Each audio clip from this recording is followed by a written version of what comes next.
The less you do, the richer you get. If you're watching this, you're probably an entrepreneur that has struggled all their life to get to where they are. So this is going to seem like really dangerous counter advice to how you've been operating. But trust me and hear me out because this can be a game changer for you. The less you do, the richer you get. The way lazy entrepreneurship wins and why everything you were taught about hustle is making you poor. So I'm going to present a case and then you can take it or leave it at the end of the video. But who am I? Well, I'm Stephen Clark.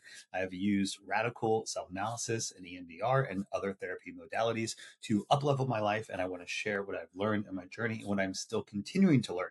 If you're interested in this, you can take the free 2-minute quiz to uncover your main block about why you're not leveling up your business and what's kind of keeping you in some low self-worth beliefs. It's a really fun quiz, so you can sign up for it in the description. It's free. Why not?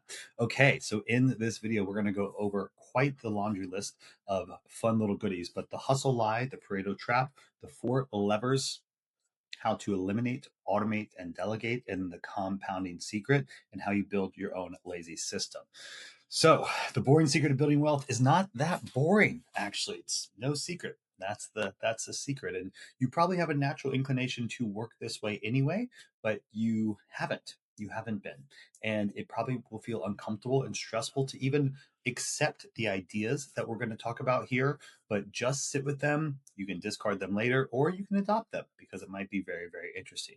We've been told a story about hustle that we have to grind and work 18-hour days. You see it on Instagram, you see it on Reels, you see it on any kind of entrepreneurial content. You see monk mode, you see wake up at 5 a.m., blah, blah, blah, get the day. And I love a lot of that stuff. However, I do think the counterintuitive case might be the more realistic way to live a life and to level up. So here today, I want to flip that. So by the end of this, I'm going to give you a filter. You can run every task through. It's a simple system that'll make you more productive, and simultaneously you'll be doing less, so you'll have more time to do other things. So what's the hustle lie, right? Well, every founder and entrepreneur in the culture has heard that effort and output are not the same thing, right? Hours worked is a vanity metric, and even if you just sit with that right off the bat, it's like kind of a banger. It's true. Output per hour is what matters, right? And the research is brutal on this. Beyond a certain point, more hours actively destroys the quality of your output. And you would know this if you try to pull an all nighter. Maybe in college you pulled an all nighter, or maybe you're pulling an all nighter right now for your business, and you are just not that effective after 12 hours of work, 14 hours of work. Now, granted, with entrepreneurs, you can and we can go way longer than most normal people. But just because of that does not mean we don't have diminishing returns. So, the busy founder and the leverage founder, you can see that the busy founder has 100 tasks and flat results because they're just chipping away at everything and they're going in simultaneously multiple different directions. But the leverage founder can rally their resources, rally their talent, and then put them all towards a goal or a strategic initiative. So every time you switch tasks, a portion of your attention stays on the previous task. That's so true. I'm recording this video, but I just looked at my P&Ls for the week and I thought, why in the hell did I spend so much on Uber Eats? Like, that doesn't make any sense. I'm still thinking about that. So the more tasks you juggle, the less cognitive resources you can bring to any one single task. The busy founder versus the wealthy founder. And I think this is going to be very true. Or like you're going to see this and be like, okay, I can see what you mean here. So the busy founder works 70 hours a week and stays at the same level. The wealthy founder works 35 hours a week and grows every quarter. The difference isn't discipline or talent, it's leverage. You don't get paid for how hard you work. We're not W-2 employees. You get paid for what value you create. And the value scales through leverage, not hours, right? So a little bit of a mindset shift here. And even just play with this mindset shift just for the sake of thinking about something in a different way. What should I work on today? Stop asking that. Start asking, what's the one thing that I've done makes everything else easier? This question alone is worth hundreds of thousands of dollars, maybe millions. So the Pareto trap. You might have heard this. So we're going to start with a little bit of more well-known psychology, which is this. Then we're going to get into some advanced stuff. So if you heard it and you want more, it's coming. You've heard of the 80-20 rule, but you haven't applied it yet. 80% of your revenue comes from 20% of your clients. 80% of your growth comes from 20% of your actions. 80% of stress comes from 20% of commitments. Now, I never have thought about it really that way either, but it rings true both ways. I've always thought about it in a way to optimize. I've never thought about it as a way to subtract, really. So most entrepreneurs know the 80-20 rule. They apply it to everyone else's business, right? When you're looking at other people's businesses, you can probably see pretty clearly where the revenue drivers are, where the sales that has the highest ROI, what people should do. It's very easy to kind of like zone in on someone else's stuff and kind of see it more clearly. But the more you work on, the less you actually produce per hour, right? We talked about that at the top of the video, but it is a statistical diminishing return, and it's validated through the cognitive load theory and the attention residue research by Sophie Leroy in 2009. So I cite my sources in these things for y'all. Originally observed in wealth distribution, 20% of people owned 80% of the land, and it's applied by Richard Koch. The imbalance is universal and exploitable, right? The Pareto trap in practice. You keep your most annoying client because they pay on time. You keep doing tasks you're bad at because you feel guilty delegating, or in your mind it's easier just to do them yourself, right? Like you can probably think of like a million things right now.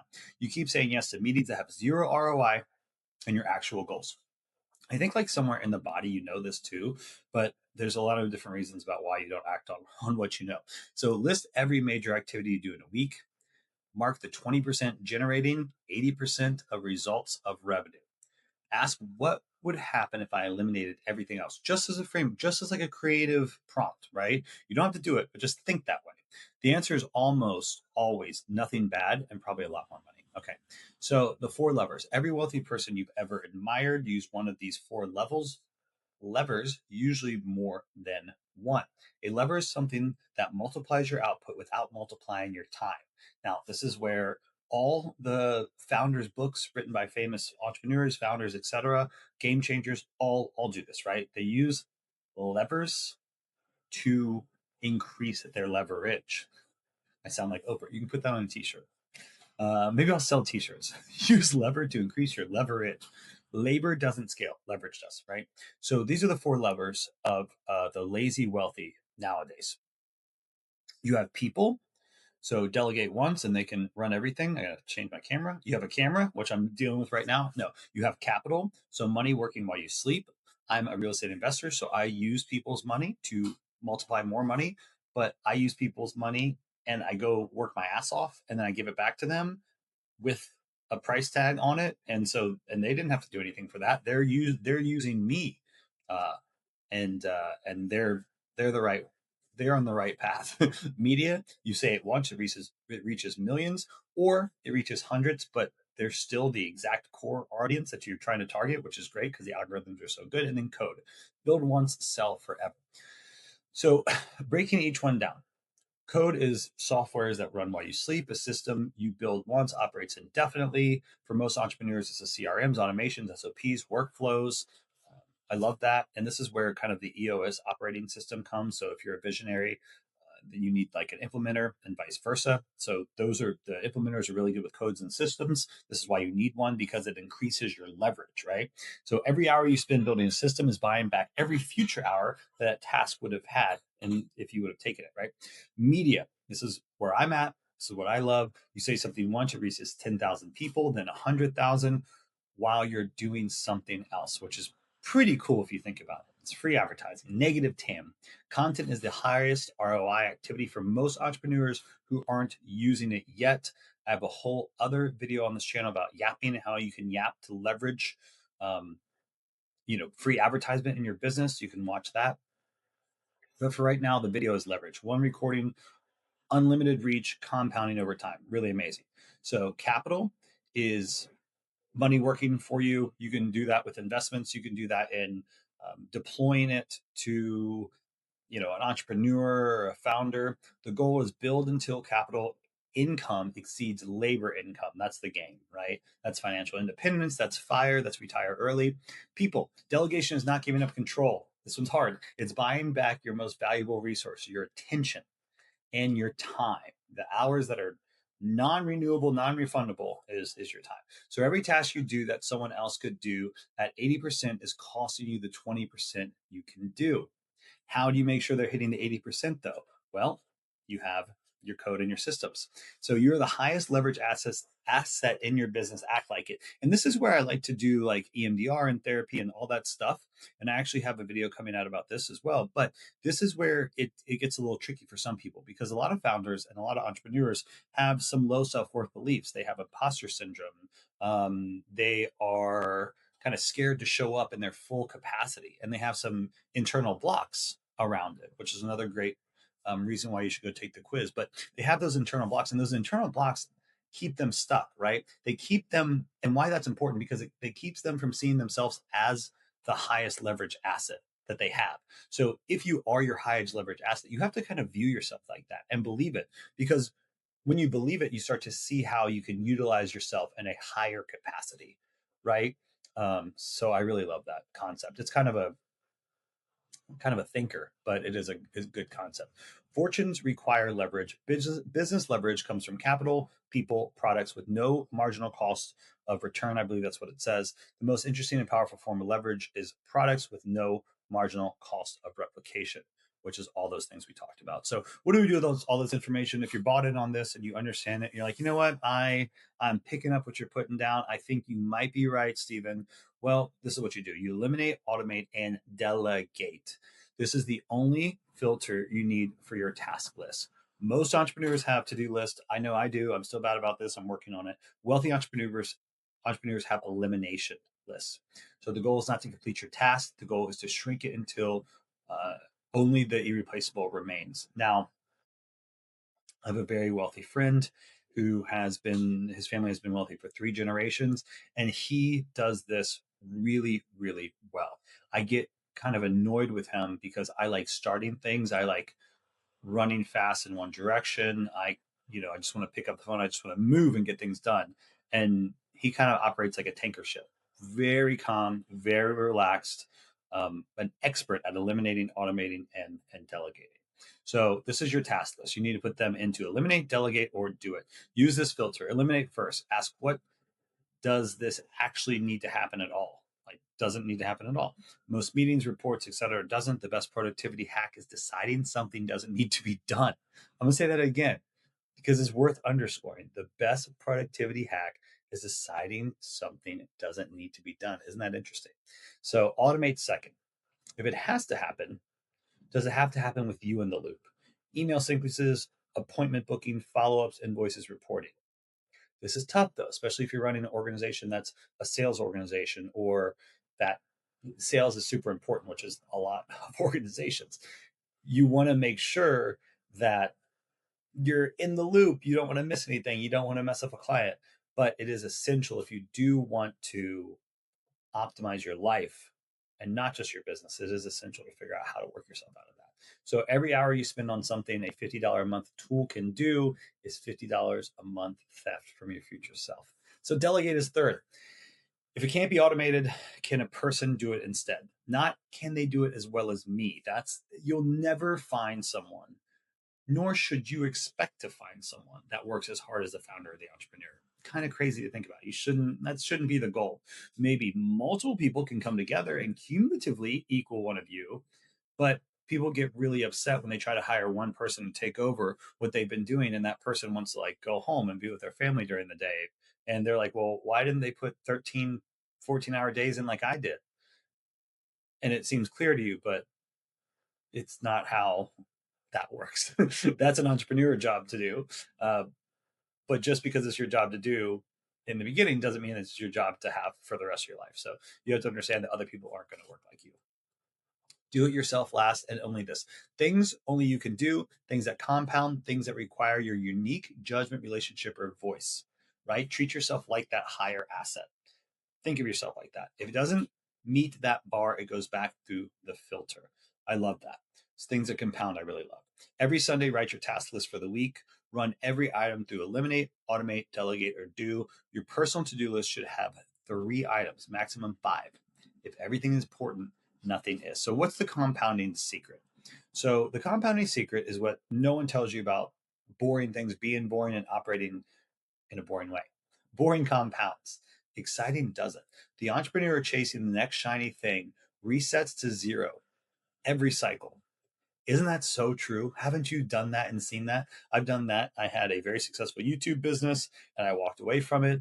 Then I had a very successful real estate business and I did not expand it. I did not automate, delegate, and expand it. And then I just got shiny object syndrome, right? So the entrepreneur doing one boring thing consistently for 3 years builds something that no one can replicate overnight.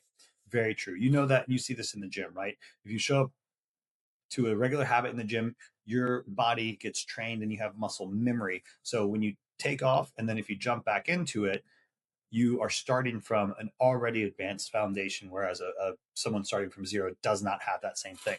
So Warren Buffett, of course, famous example of compounding boring shit, is 100 billion plus. 99% of it was accumulated after his 50th birthday, not because he suddenly got smarter or he could work harder. He could provide more, you know, more entrepreneurial force to it. No, because compounding had been doing it for decades. So apply to your business. The YouTube channel that posts consistently for 2 years beats the one that posts 50 videos in a month and burns out.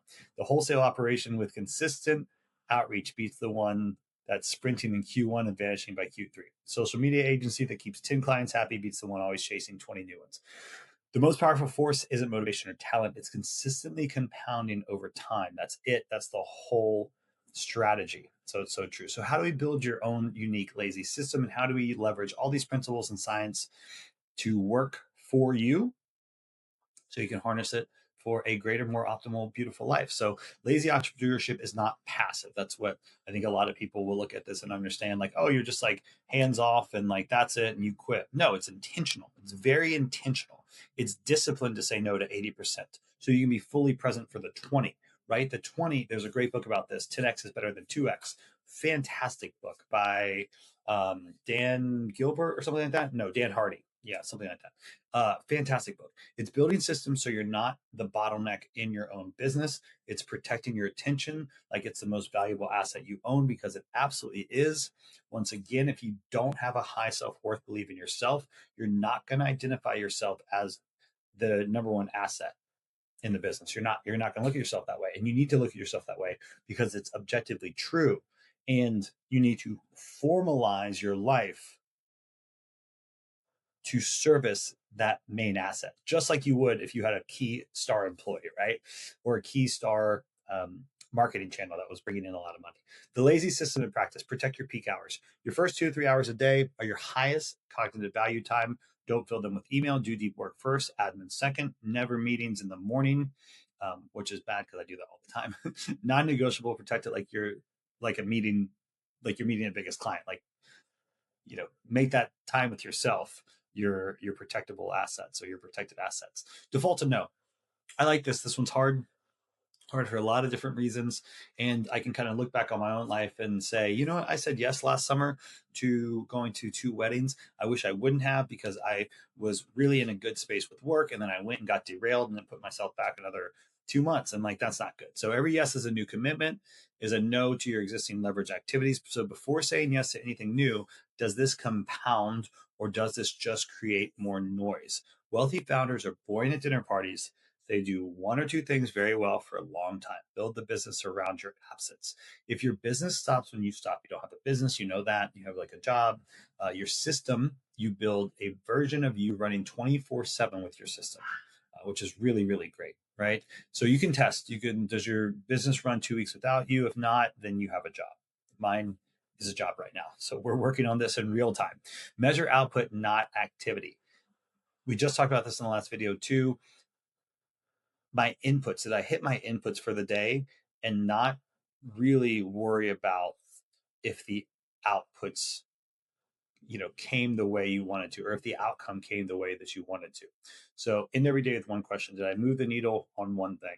Not how many things did I optimize, not how many emails did I get. Did I move the needle on one thing, right? The goal isn't to be lazy, it's to be so strategic that where you put your energy, that it looks like lazy from the outside, right?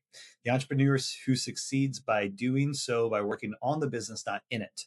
If you don't prioritize your life, someone else will. So we're going to land it here. I have some homework for you, and none of this matters unless you are running in the right direction and you identify the right 20%. and you identify yourself as the proper asset. So you can watch another full video that I have that will help you do that. But for right now, the boring secret is the wealthiest people that you know aren't working harder than you, which is crazy to think about. They've identified their 20%, they built leverage around it, and they had the discipline to say no to everything else. That's not a natural talent, that's a system. And systems can be built. Here's your homework this week. Before you add anything to your plate, run through your current task list through this filter, right? Eliminate, automate, delegate, or do. Half of what's on this list right now is not going to be there, right? Or that's on your list. So the less you do on the right things, the richer you get. That's the boring secret. Now go be boring, everybody. Jump down, take the quiz, and jump into the newsletter. I will share more insights with you there. I'm so happy to be surrounded by founders, and I hope even just one founder is watching this, because those are my people, and it's inspiring to help in any way I can.